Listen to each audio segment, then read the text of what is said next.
Head to stream. Ah, there we go. Sorry guys, I'm using new software this evening, and I'm trying to get it to work. So hopefully you can see me. Why am I leaning very forward? There we go. That's better. Yeah. So, no, I'm not quite happy with the camera. Yeah. So I'm using new software tonight. Hopefully, I've sent out a few messages there to some of the guys to see will they pop in. If they do, they do. If they don't, they don't. So we'll see what happens. So we'll just get to the questions. My MRT, hello from Sweden. Hello, how are you? Kenny Rebel, hello everyone. Steel Helmet Sten, hello all. Is he here yet? I'm here, Sten. Now this is a new format, so I can't tell how many's actually on, or can I? I can. There's 3 people watching at the minute, I think. So yeah, so I can see the comments. This is weird. It's a weird setup compared to what I'm used to, lads. So with the new stream, with this now, as I can bring on guests, I have sent out an invitation. Bloody hell. Who's the unshaven? Yeah, I haven't shaved. I haven't been at work. So I don't have to shave for a while. Yeah, it's quite nice actually. But yeah, so I have sent out an invite to 2 of the boys to see if they will come on. I know they're a bit busy. They mightn't be able to pop in tonight. But yeah, so we're using new software that seems to be working so far. How's the sound and the picture quality, guys? It looks okay from this end. Here. So Jim Timber is here. Jim, thank you very much for my jacket. The video will be done hopefully this weekend. I did have a video call with you last week for a bit of research about it. So yeah, so that should be up this weekend at some point in time. So 1 second, let me see how we do this. So sorry guys, I'm just going to be messing here a minute.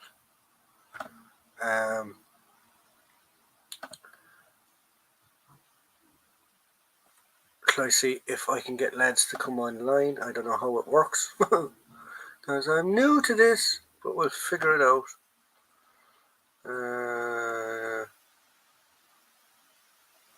I don't even know if the boys have got the messages yet. Should we wait and see? I'll see what happens.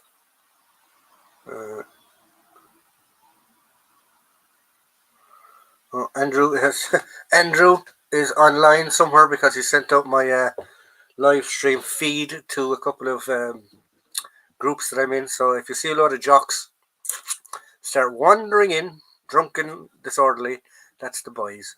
So don't worry about it. Evening, hello Andrew, how are you? Kenny is in. Hello Jim, how are you, Kenny?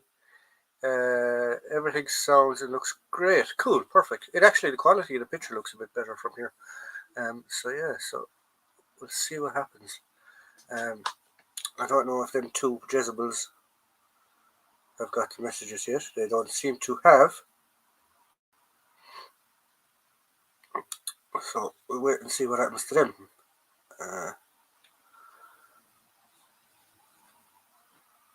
So how has everyone been anyway? I've had a very, very stressful few days. Family stuff and things that came up.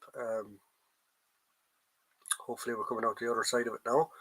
But yeah, so it has been a bit stressful the last 48 hours in the Era Military Collectibles household.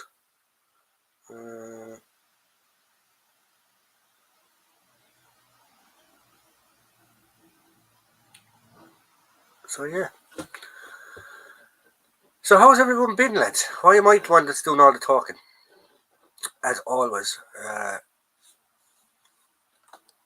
So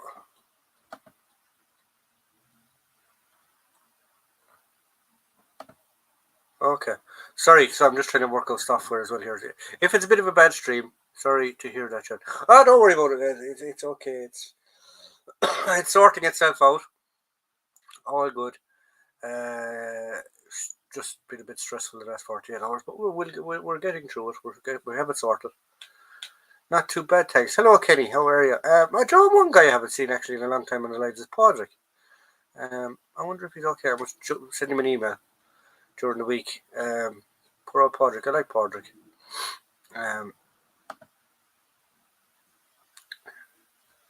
So yeah.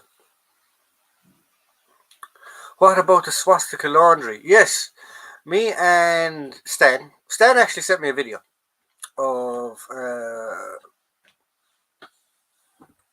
documentary, Irish documentary, and we noticed on one of the sides of the Crossley tenders that it had a swastika. So myself and Stan went into detective mode. We were trying to figure out where the hell, because I had never ever seen a swastika on a Crossley tender or anything to do with a Crossley tender. So I'd never seen anything like this. So I and Stan went investigating, and what we actually found out was there was a swastika is an Indian symbol. Nick Saunders, hello, how are you? The true symbol of a swastika is it's an Indian symbol, and it's for good luck, believe it or not. And there's lots of different variants and lots of different kinds. So myself and Stan, as we said, we went doing a bit of detective work to find out where this swastika came from on this documentary of this Crossley tender, because it was original footage. And it turns out, back in the 30s, I think it was the 30s, early 30s, early 20s, sorry, late 20s, a guy, one of the first founding people to do it, he set up a laundry, and it was called Swastika Laundries, Good Luck Laundries. And he had all these vans and stuff going around the place. And he had, if I can find a picture, actually, I think I can share it here now.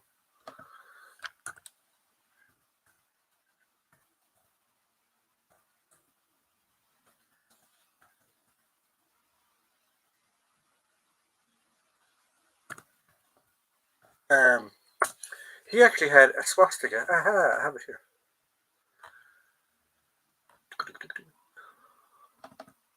Can I make it bigger?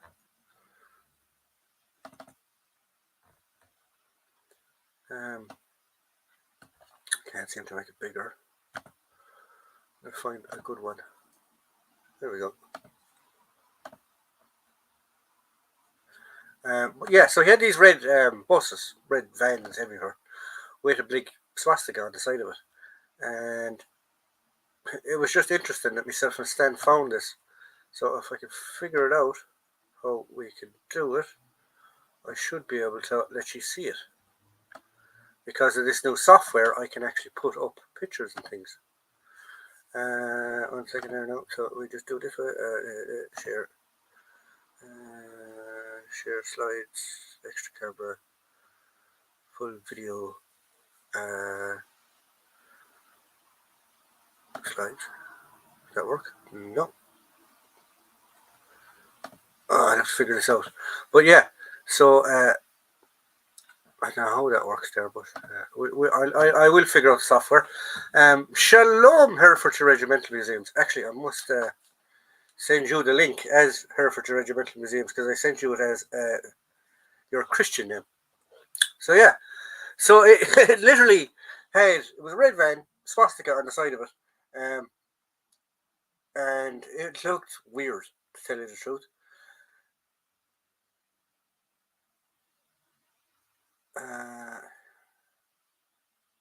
Sorry, lads.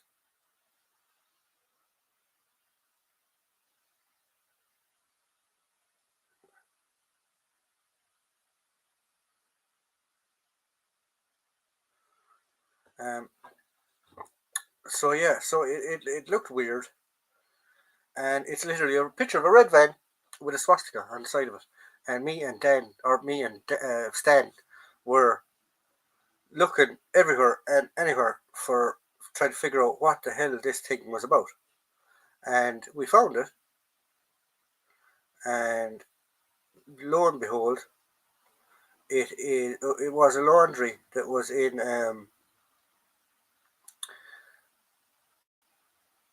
Dublin.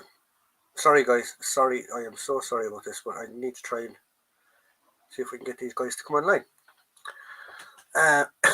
Very, very interesting story. Very, very interesting thing. That laundry used to pass its workers into joining, Princess joiners into working. It did actually. How can I go back up like this? Nick Evening, that Lord expresses workers into joining.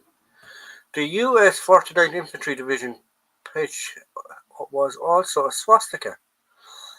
Had to change it funnily enough for World War II. Did not know that. It was changed to a Thunderbird. Yeah, I've seen that one, Andrew. Wasn't it something to do with the Native American people? Yeah, it's weird because the German rhetoric, I suppose, was that they were the elite of whatever. Danny, if you're still there, I sent you the link to Herefordshire Regimental Museum on Messenger, and it's also on your own one if you want to come live. But yeah, they took pieces of other myths and legends and formed it as their own. Sure, you have the like Goring was famous for going off. Podrick, there you are. Hello, watching from the tub. um, he was famous going off robbing art and all this type of stuff. Didn't you have guys when they were in Africa digging up everything and anything, trying to trace back and plant in swastika symbols, going, oh, the Germanic people were here way before they should have been, which is a strange concept, really, when you consider what they did to other nationalities that weren't Aryan in their eyes. There was a swastika coat rack, but the inventor failed to as half the pockets used to slide off. Half the checkers used to slide off. Podrick, hello from the hot tub. Hello, how are you? Yeah, it was it was just one of those weird things because it plain as day on this Crossley tender had to be after 1916 because there was auxiliaries and black and tans in the video. Swastika, plain as day, right in the side of where the pilot is, where the driver is, shall we say. Yeah, strange one. Very, very strange one.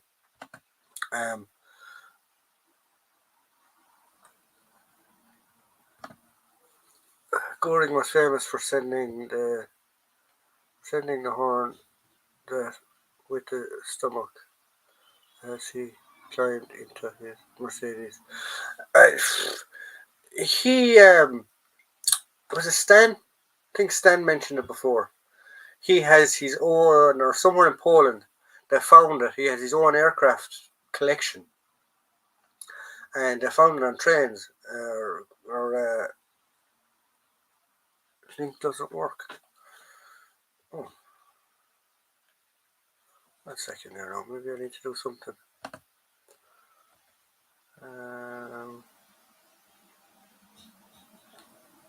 Double check the link. I'll take a picture of this, Danny, and I'll send it to you. And you can see.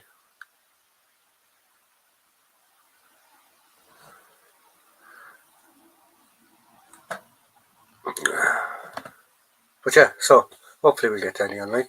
But yeah, so I think it was Stan that said that it was he had his entire railway collection, or not his railway, his planes were found on a railway embankment somewhere in Poland, and I think they're in a museum now. Goring was famous for sounding the horn. Why does it come up twice? I don't know. It's a weird one. And your man from the SS, what was his name?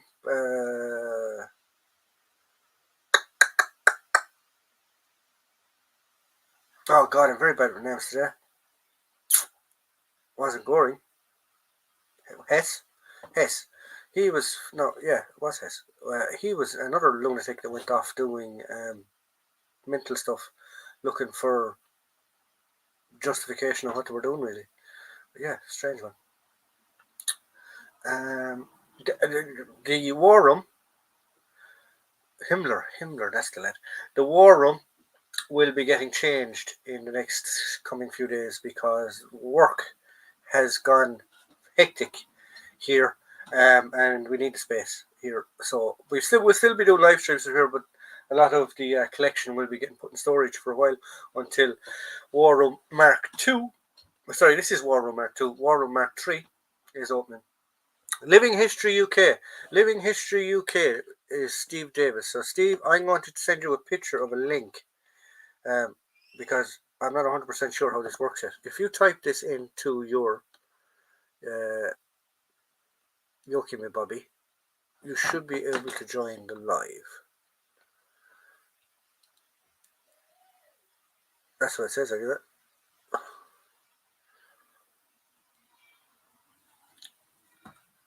If not, I don't know what it is doing, but we will try and figure it out.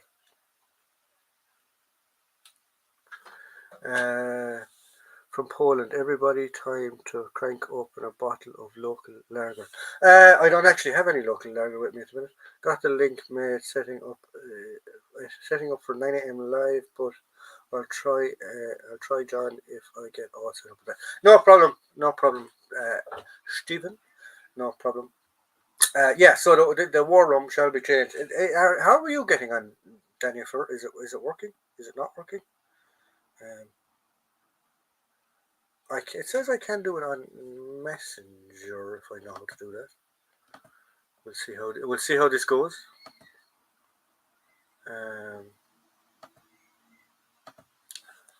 Forgive me, lads, while I try and get this working.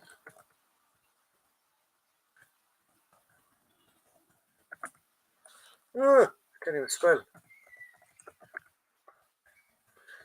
So while I'm typing this, basically there's building work going on at my house, and it's gone mental. It has gone mental.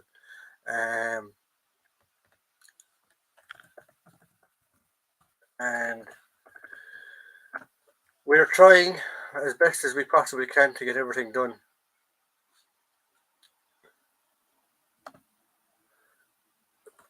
for as long as we can. And I need the space. I need the space in here at the minute. Quite frankly, because of how things are going. Sorry, guys. 6.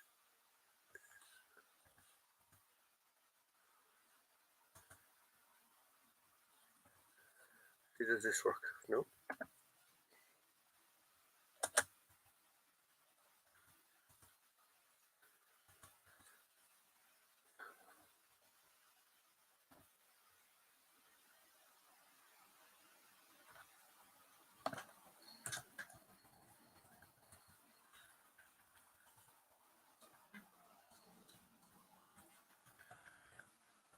Should have done all this before I came online, really, shouldn't I? But we're here now. It seems to be doing something. Hey, I think we might be on a runner, lads. I think we might be on a winner. I'll go back to this thing.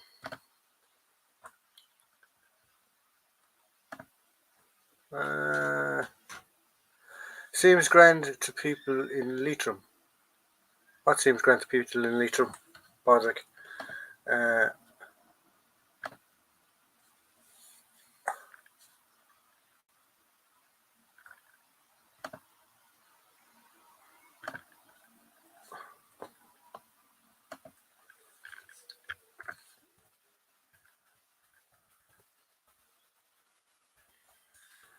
Sorry, guys. I am so sorry about this. Chat away amongst yourselves while I'm trying to get this sorted.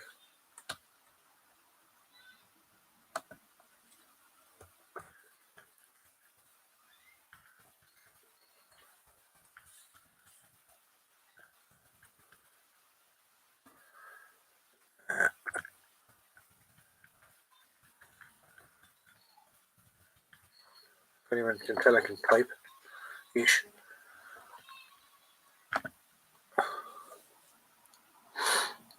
I hope it all works out, bro. Technically, I don't work.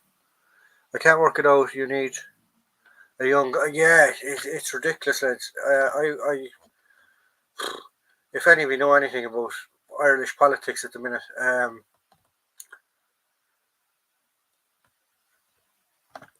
it's crazy because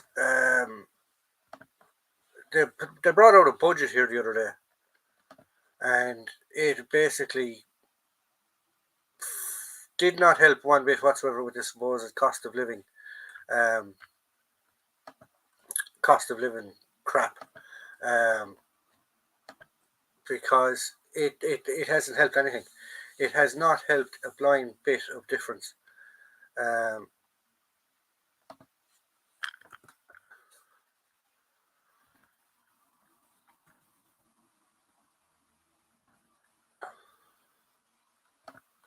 now, guys, I have sent something there to some of you, and it's still not working. Oh, I don't know. I do not know.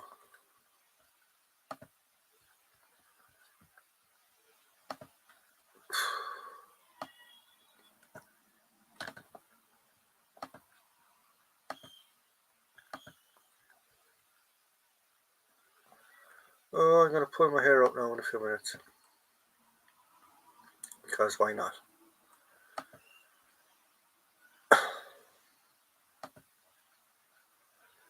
So nothing seems to be working for me.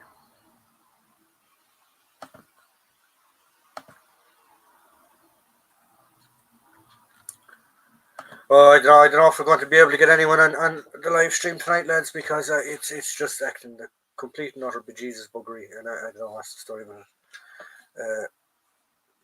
I just see how the lads.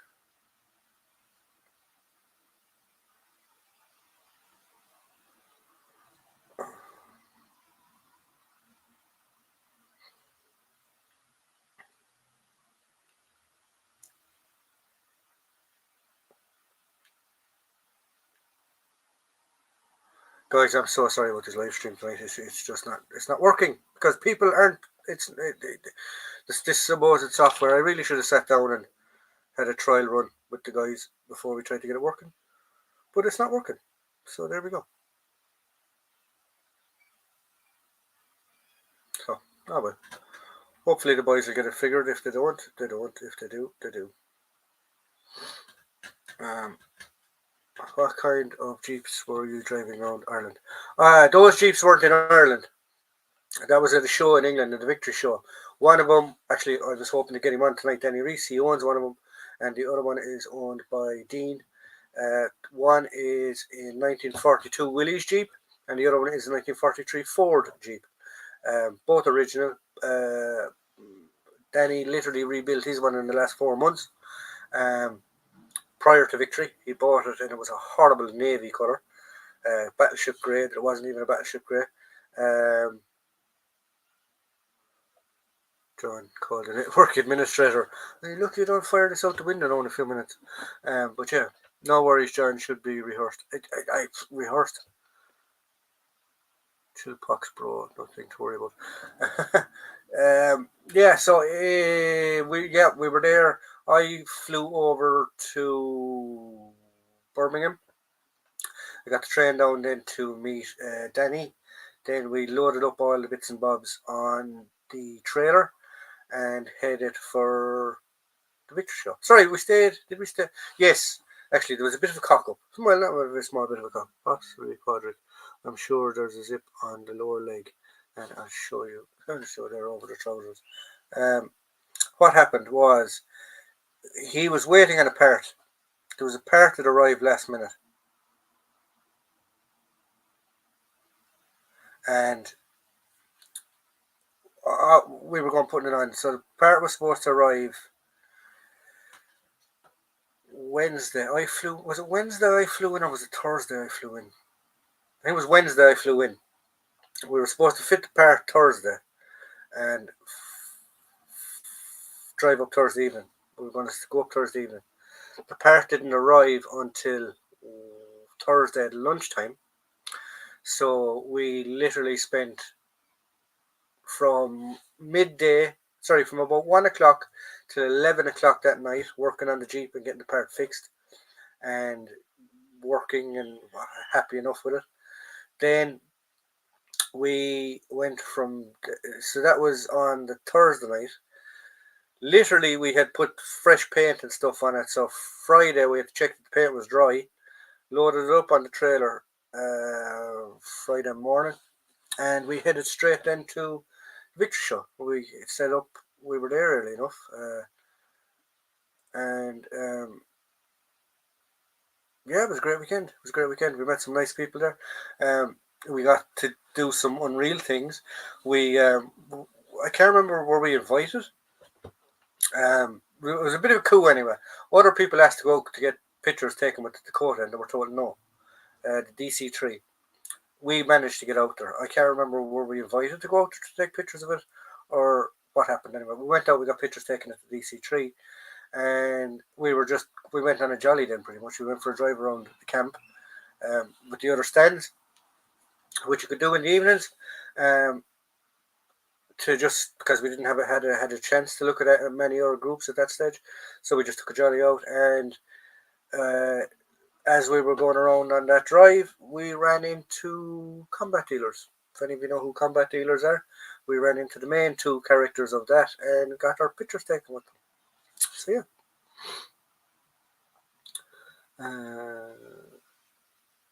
Possibly Podrick, I'm not sure. Sorry, I answered that one. So, are you trying to get soft? So, are you trying to get sort of another? I had invited two of the lads. I had invited Steve Davis from Living History UK and Danny Reese, who is the Herefordshire Regimental Museums. But for some reason, I don't know if the link. Danny doesn't seem to be answering me now, so I don't know if he's even at home. And Steve is going on live at 9 o'clock on TikTok or Facebook or something possibly. And so he'll be there as well. So that he's just trying to set up. Hopefully, fingers crossed, we have another half an hour. Hopefully they'll figure it out and get it working, and we can get him online. John, hi from America, lad. Peter North here. Old adult. Thanks. What? Okay, fair enough. Patrick Podrick. Oh God. Good to know, AJ. Debating on whether to not get out of pair of match the jacket for a late 1970s army impression. Go for it, Podrick. More impressions you have, the better. I was working it out today. I could do Vietnam. I could do Special Forces of Vietnam. I can do Australians in Vietnam, both early and late war. I can do SAS, first SAS from World War II. I can do US Marines ish. I can do American infantry of World War II now at this stage. Irish, I can do them. I can do them from mid-90s, mid-80s, all the way up until present day nearly at this stage. But yeah, so there we go.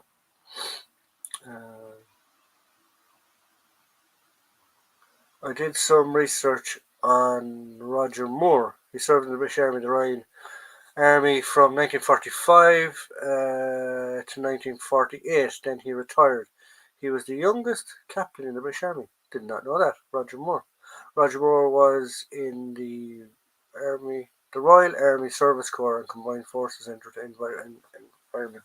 I did watch a few documentaries on SAS this week.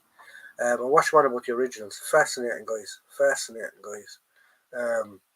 Yeah. DC-3 used to be a transport civilian plane to Germany. My dad took one in the mid-1950s, I presume that is, Jim, and hoped he wouldn't going to have to make a parachute landing. Yeah, I'd say they were fairly. I never in one, or no, I was in a copy of one in Normandy, at the Airborne Museum just outside Pegasus Bridge, but I was never actually flown in one of them. 1950s. He didn't have time machine. Used to play around on a DC-3 in an airfield my dad flew from. Oh, cool. That would be cool. Roger Moore keeping the British up. Miss Moneypenny. um, it's funny when you look at it. Steve from Living History UK, he did a thing on his TikTok. I don't know if he still does it, but he did a thing on his TikTok where he was basically he did like a small little piece on famous actors, famous people on their military service. Roger Kane was one. Um, Billy, what's his name? We were talking about him last week. The comedian, Scottish fella. He was one. He was a para. He wasn't in the military though, or he wasn't in World War II. But yeah, it's funny. It's funny when you think about the people. Do you ever remember your man, the painter? Oh, back in the 80s. He's a very soft-spoken type of guy who'd be painting pictures and stuff. Not the other fella that ended up in jail a few years later for, but big bushy hair, big afro. He was a Marine. Can't think of his name no off the top of my head. Wonder if he will be raging. Wonder if he will be Roger more or less in heaven. Oh God, bad jokes tonight. Can't stay but high. Hello, Cold Water Chemicals. Hello, how are you? CWC. So the Brett emblem from the Wild Geese 1977 was the British Army Service Corps badge Roger Moore wore himself in 1946. Was Roger Moore in the Wild Geese? Oh, he was actually. Sorry, wasn't he? It's been so long now since I watched that. I know there was a massive different cap badges. There was medics, paras. The guy actually in it that wore his SAS beret that had the badge SAS in the Wild Geese was an SAS man. There we go. Didn't know that, did you guys? Um,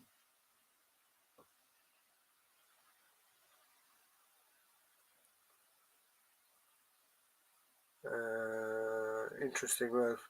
Didn't know that got Wild Geese on DVD. Yeah, Bob Ross. That's the lad I was thinking of. He was a Marine. Yeah, he feeds the mafia dude powder. Kenny, what are you smoking? Bob Ross, a legend. Yeah, he was. He was a Marine. Um, strange dude, but yeah. Sorry, guys.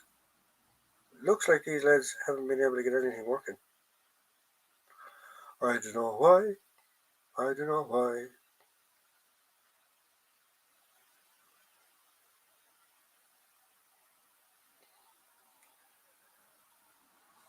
But we still have another half an hour, so we'll have a chat amongst ourselves.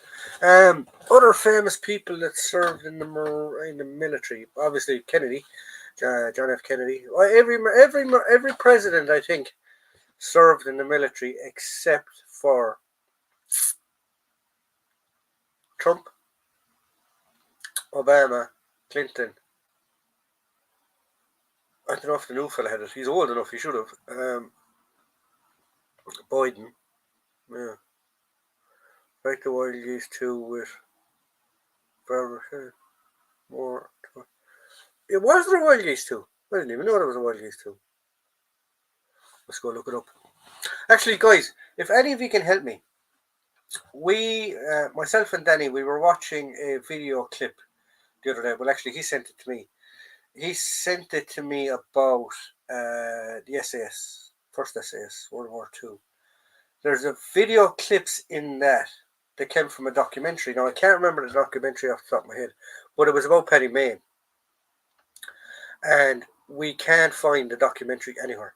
So send out the feelers, guys, and try and find this documentary, if any of you can find it.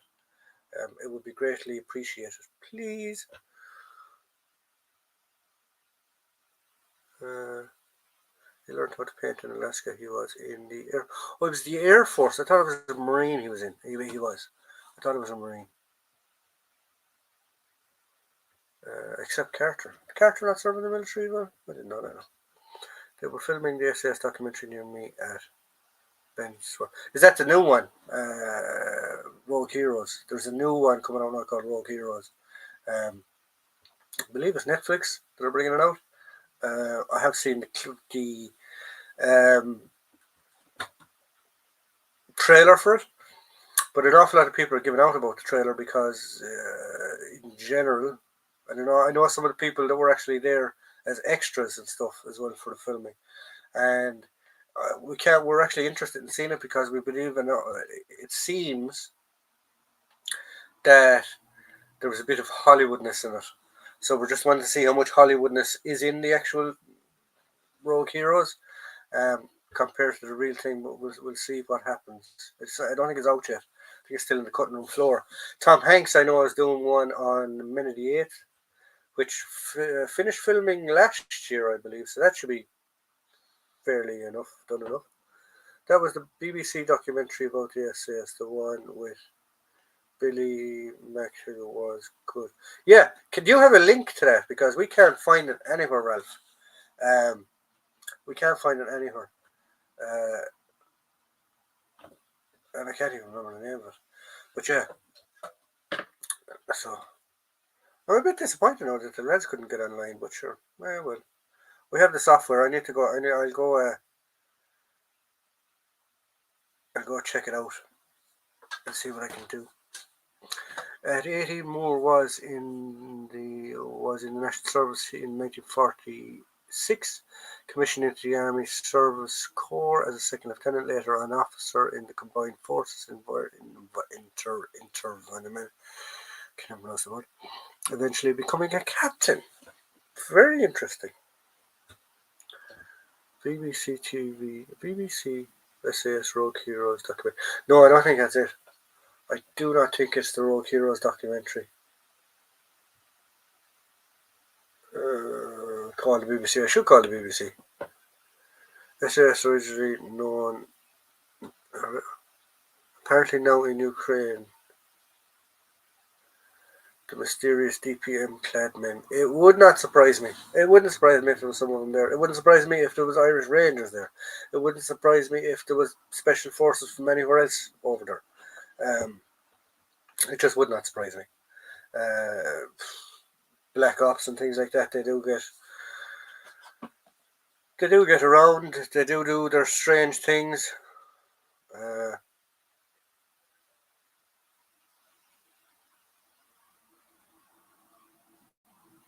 They do strange things, but oh well. It's one of those things. Right, guys, so we have what? It's 20:39. So we're getting close to the time. So if any of you want to start throwing questions at me, or if any of you want to see anything in my collection, you're more than welcome. Let me know, and I'll show it to you. I'm not going through all my pews and movie props again. I have done that so many times.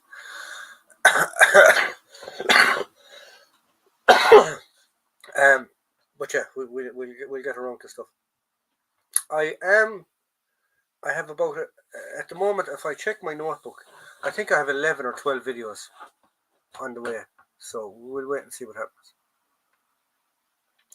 SAS Rogue Heroes 2017 documentary journalist and author Ben uses the archives of the SAS to extreme the history of the British film. The British. Oh, okay. Let's give that a look. So that's my favourite beret or an item in my collection. Oh, that's a tricky one. That is a tricky one. What would be my favourite item in my collection? I don't really have a favourite item. I suppose my brain. My brain would be one of my favourites. Oh. My beret, my favourite, the nicest beret that I own would have to be, the most unusual one would have to be the Israeli collection. It looks like a tiger. It's weird. It's brown and tan and stuff. I will do a video on it. I will do a video on it for you, Jim. It's the newest regiment or battalion in the Israeli army. It's a combined battalion. It's both male and female. So yeah, so there's a nice bit of history about it. I might actually do it, yeah.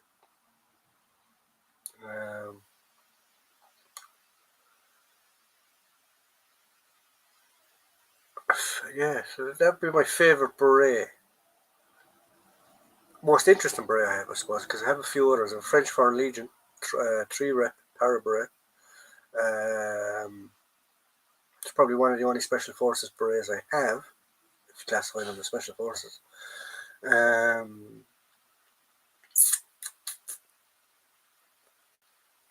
That is a good question. What is the most favourite thing in my collection? I do have a soft spot for this lad here, because I bought him complete, and he was one of the main instigators on why I started my Off Banner collection. Really, was because of him. Yeah, there you go. Can we see my Bundeswehr grenade? I don't have a Bundeswehr grenade. Sorry, I don't have one. Show your bayonets. The only bayonets I actually have are Mark IV spike bayonet, believe it or not. It's the only bayonet I have. Can you do truffle shuffle? No, I can't. I think the French Foreign Legion beret is the same as us in the para. Maybe, I'm not sure. Have I tracked down a Love It How It Scouts hat yet? No, I have not. I have found a reproduction in Silverman's, but the unfortunate thing is it's black, whereas the original Love It Scouts ones were actually a dark, dark navy. They're a really dark blue. So yeah, so that's what I really need is if I could track one down somewhere, would be a Love It's Scottish cap. I would settle for a black one. That sounded really wrong. I would use a black cap if I could and swap it over eventually if I found the correct one. But yeah, I don't have one. What is the smallest item in my collection? Funny you should mention that, because I have it here.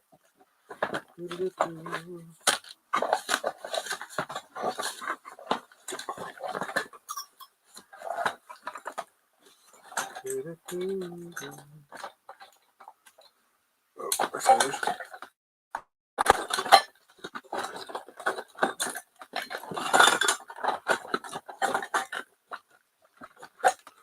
Smallest or most unusual?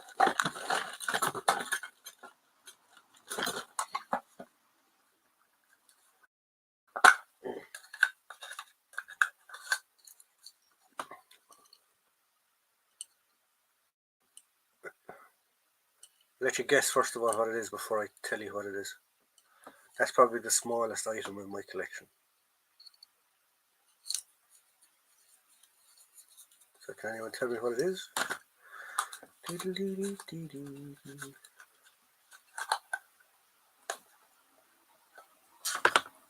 a second. Put the drawer back in so it doesn't fall everywhere.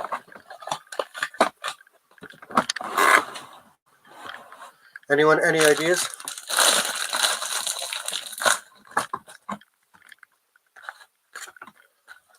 Bakelite something matchbox. It is a Bakelite matchbox. Well done. It is a World War II Bakelite matchbox. It's still got some matches in it.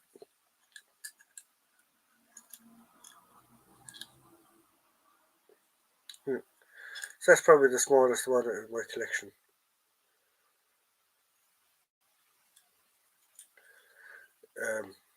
Yeah, it was originally a tablets tin. I don't know if you can make it out there. Oh, turn it on. Yeah. But somebody borrowed it, swiped it, and started using it for matches. So yeah. Any other questions, boys? So it's 8:45. We always knock off at 9, and we will see how things go from there. Andrew on the bus fare home. Yeah, still,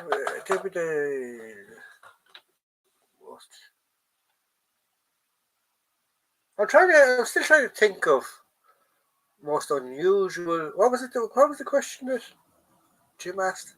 My favorite item in the collection. Mm.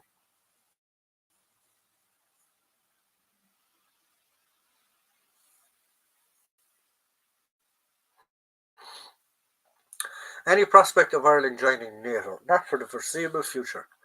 Um, they'd have to spend an awful budget on them, and the government at the moment won't spend that. Possibly in the future they may, but not at the moment. Not at the moment. They would be capable of training and doing exercises with NATO, but for them actually to be part of NATO, not at the minute.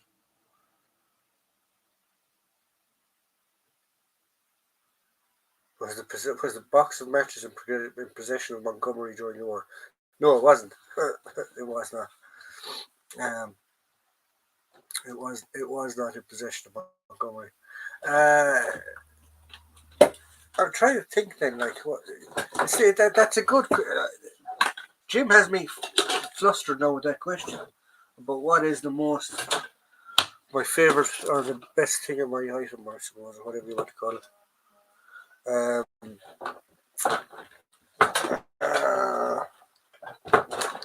Like I have a few favourites of stuff. Like my brain, obviously, I like my brain. I like my brain. I like him because he was, as I said, he was what started me in my off banner endeavours.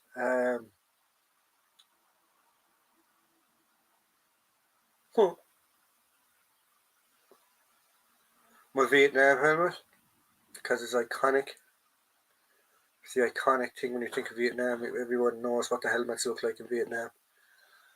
My RUC mannequin would be another off banner favourite of mine because everyone that study the Troubles knows what an RUC man looks like.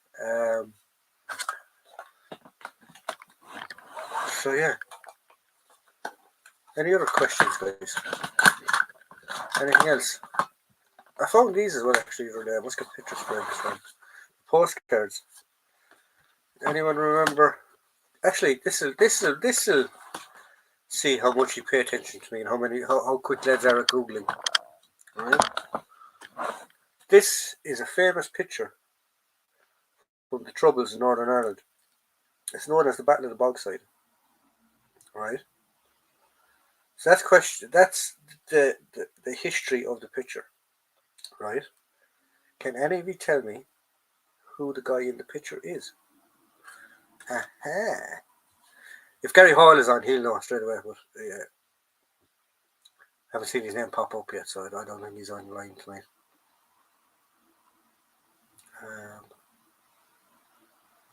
What are my 3 Vietnam War movies? Oh.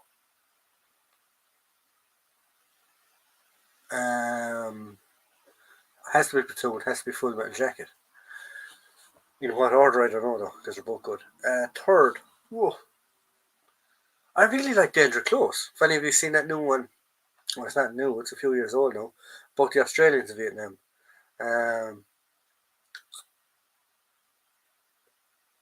Danger Close. I really like Danger Close. I did really like Danger Close. Shalom, Hereford's Regimental Museum is back. Do you want to try and see if you can come online for the last 10 minutes, Danny? I sent you the link there, if you're around. Yeah, I seen that on a mural in Derry. It is on a mural in Derry, actually, you're right. Is he dead now? He is dead now, unfortunately. He passed away. Yeah, he passed away. Ralph Mines, Platoon, Full Metal Jacket. Hamburger Hill, that's another good one actually as well. I forgot about that. Richard Lewis. Yes, Richard Lewis. Ooh, not far off. I went into a pub in the Bogside and with a middle class English accent, big boots on, and kept my mouth shut. My local hosts were livid when I told them, yeah, well, Bogside now, right, I'd even be looked at going into the Bogside. Um, yeah, if you stayed in the centre of Derry City, you'd be fine. That's neutral land. But yeah, if just going to different areas, yeah, you can get yourself in a bit of bother. Daily Close is a good one. It is a good one. Um, I've been to Derry. I've been to Derry twice now, 2 or 3 times. I love Derry. I really like Derry. I like Belfast as well when I'm in Belfast. They're nice spots. They're good spots. Uh, I've never gotten any trouble, or I've never gotten anything said to me in either place because I've been from the south. But yeah. Anyone seen the Vietnam movie called '84 Charlie Mike or Mopic? I have actually. It's about um, there's a Stars and Stripes crew going with uh, um, a recce patrol or a lurk patrol, and things went a bit haywire. But I have seen that full movie. Northern Ireland is a great place to visit. Be fair, been 5 times on various touristic trips. Yeah, I love Northern Ireland. I really do. And it is a lovely spot, and there is a lot of history there. Like you have the Giant's Causeway, Derry / Londonderry, whichever way you want to call it, Belfast, Harlington Wolfe, the Titanic, the longest-serving British battleship is actually in Belfast. It's there from, and I think it's the last surviving vessel that was used in the Battle of Jutland as well at the same time as it is there. But the Winter Close is also the title of a Dutch Green Beret micro. Oh, you were sharing that the other day, actually. Yeah. Oh, oh, something is working here in the corner. What is this?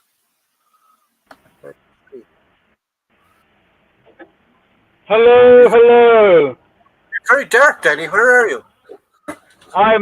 For anyone who's watching, I am just leaving in my car. I'm just driving along, so that's got me for whilst on the drive home. Oh, okay. So, lads, if any of you don't know who this lunatic is, this is Danny Reese. He is Herefordshire Regimental Museum. Hi. And you probably can't see him. He's not doing a drive-by or anything like that at the minute. He is a avid World War II collector of First World War stuff, or not First World War, First SAS stuff. Medals is your big thing, I suppose, Danny, is it? Well, yeah, it's how I really got started in the hobby. You know, when I was about 6 or 7, I bought my first medal for basically peanuts.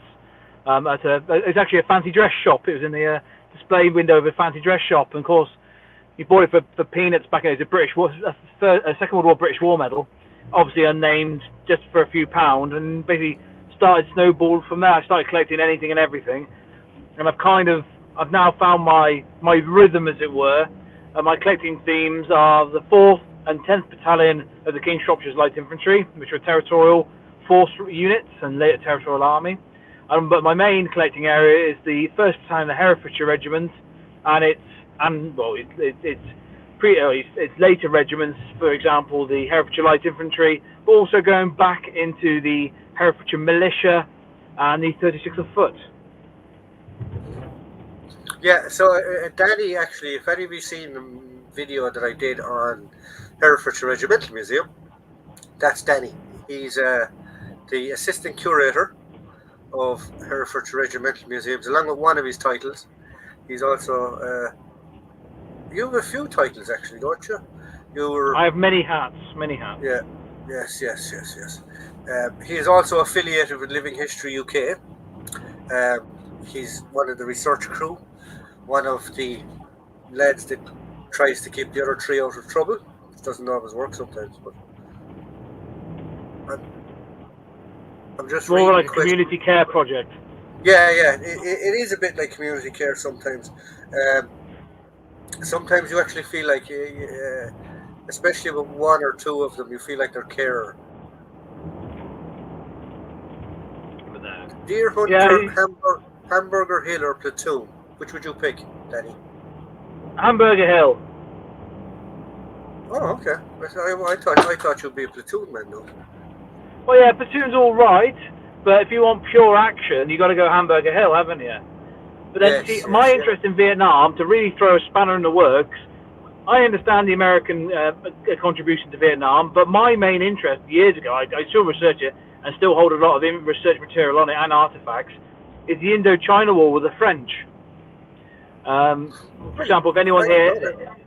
yeah, because when the British, after the Second World War, the British really pulled out in about 48-ish and handed it over to local control. But obviously, the French were there because it was an old former colony, and they kind of carried on Vietnam / Indochina, and they were trying to do policing actions, and they finally pulled out in 50. I'm going to get it wrong here, but I'm going to pull a figure out of my head. I think it was in 56 they pulled out. The great action was Bien Bien Phu, which anyone who knows about those politics, basically about 20,000 French went into the bag after Bien Bien Phu fell. And no, it wasn't your typical French throw up a French white flag and surrender job. Bien Bien Phu, they got absolutely slaughtered, and they were cut off. It was a hilltop in the middle of nowhere, and they were cut off from all resupply. They had a strip runway, but that was mortared by the old North Vietnamese. And they got cut off. And they basically, for example, the last radio transit from Bien Bien Phu, which was intercepted, was they're in the command post, we're out of ammunition. If that doesn't summarise the basic chaos that happened in the last hours of that fight, it's just amazing. You know what I mean? Is the opening scene so of We Were Soldiers about Bien Bien Phu? It's not based on Bien Bien Phu. It's based upon basically how the French were basically trying to police the country, and they'd basically been up. The Vietnamese obviously had the taste of freedom during the Second World War fighting the Japs, but it's based upon, Vietnam was not an American war to start with. It was actually an insurgency that we were trying to put down after the war, and after we'd basically supplied the Vietnamese with arms, ammunition, and training to fight the Japanese. Yeah, well, that's interesting. And being from Hereford, I suppose that's what started your obsession with the SAS. My obsession with the SS is locality. I think my name, my username gives it away. Yeah, yeah, yeah. As a small boy, when I was a lad, no word of a lie. This must have been in the late '80s, before the first Gulf War. It was definitely before the first Gulf War. I was given they were just army men to me when I was little, but I've still got it to this day. I was given a Mosin Nagant ammo belt in the late '80s. Now, if you know anything about world politics in the late '80s, where were we training lots of people in the Middle East in the late '80s to fight a Uh, certain Soviet power? Iran? No, Iraq.